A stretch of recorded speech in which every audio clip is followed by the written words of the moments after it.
You can be investing every single month and still stay broke. Yeah, nobody talks about that. Because everything you see online makes it sound simple. Just invest consistently. Just buy ETFs. Just wait and you'll be rich. But what if I told you that you could follow all of that advice and still not build real wealth? That's exactly what's happening to a lot of people right now. They're doing the right things. They're investing every month. But their life isn't changing. Their bank account still feels tight. They're still stressed about money. And their portfolio, it's growing, but so slowly, it almost feels pointless. And that's where people start thinking, maybe investing just doesn't work. But that's not the problem. The problem is how you're doing it. In this video, I'm going to break down why most people stay broke, even when they invest, and what you need to change if you actually want to build real wealth. Because if you don't fix this early, you could waste years doing something that barely moves your life forward. Let's be honest for a second. If you're investing something like $50, $100, even $200 a month, you're doing better than most people. But here's the uncomfortable truth. That alone is probably not going to change your life, not anytime soon. And I know that sounds harsh, but you need to understand this early, because a lot of beginners are being sold this idea that as long as you invest consistently, you'll be rich. What they don't tell you is how slow that actually is when the numbers are small. You check your portfolio after months, maybe even a year, and yeah, it's up, but it's not life-changing. It's not freeing you. It's not giving you options. It just sits there. And that's when frustration kicks in. Because in your head, you're thinking, I'm doing everything right, so why does it feel like nothing is happening? And this is where most people make one of two mistakes. They either stop investing completely or start chasing risky stuff, trying to speed things up. Both of those will set you back even more. But the real issue isn't investing itself. It's that most people are relying on investing to do all the work, and that's the trap. Investing is powerful, but it's not magic. If the input is small, the output will be small too. And nobody likes to hear that. So if investing isn't the problem, what actually is? There are 3 reasons most people stay broke, even when they invest.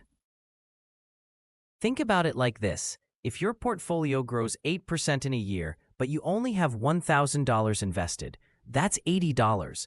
That's not life-changing. That's not even noticeable. Problem number 2. You're expecting fast results. A lot of people start investing thinking, I'll do this for a year or 2 and I should see big progress. But real investing doesn't work like that. It's slow at the beginning, almost painfully slow. And if you're not mentally prepared for that, you're going to feel like it's not working. That's when people quit or start making bad decisions. Problem number 3. You're not increasing your income. This is the one nobody talks about enough. If your income stays the same, your investing stays the same. And if your investing stays the same, your results stay limited. Simple. You can't expect massive financial growth without increasing the amount of money you're putting to work. That's why some people build wealth quickly, while others stay stuck for years. It's not just how they invest, it's how much they're able to invest.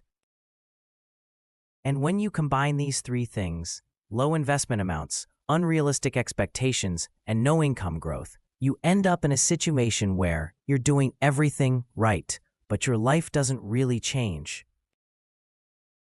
Let me show you what this actually looks like. 2 people, same strategy, same investments, same returns. The only difference, how much they invest. Person A invests $100 a month. Person B invests $500 a month. Both earn around 8% per year. Now fast forward, after a few years, yeah, both portfolios grow, but the gap, it starts getting bigger and bigger and bigger. Because investing isn't just about percentages. It's about how much money those percentages are working on. Person A might feel like, I've been investing for years and I only have a few thousand. While person B is looking at something that actually starts to feel meaningful. Not because they're smarter, not because they picked better stocks, but because they had more money working for them. And this is the moment most people realize, I don't have an investing problem. I have an income and allocation problem. That's the shift, because once you understand this, you stop relying on investing to magically fix everything, and you start focusing on the thing that actually moves the needle. So what should you actually do? Do you stop investing? No, you'll keep investing, but you stop relying on it to do everything. Here's the simple shift. Step 1. Keep investing consistently, even if it's a small amount, because consistency builds the habit, and the habit is what keeps you in the game long term. Step 2. Focus on increasing your income. This is the part that changes everything, because if you can go from investing $100 a month to $300 to $500, your results don't just improve a little, they accelerate. That's when investing actually starts to feel powerful.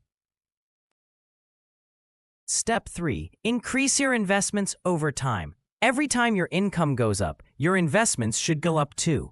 Not your lifestyle first, your investments. That's how you create momentum. And this is what most people never do. They stay at the same income, invest the same amount, and expect a different result.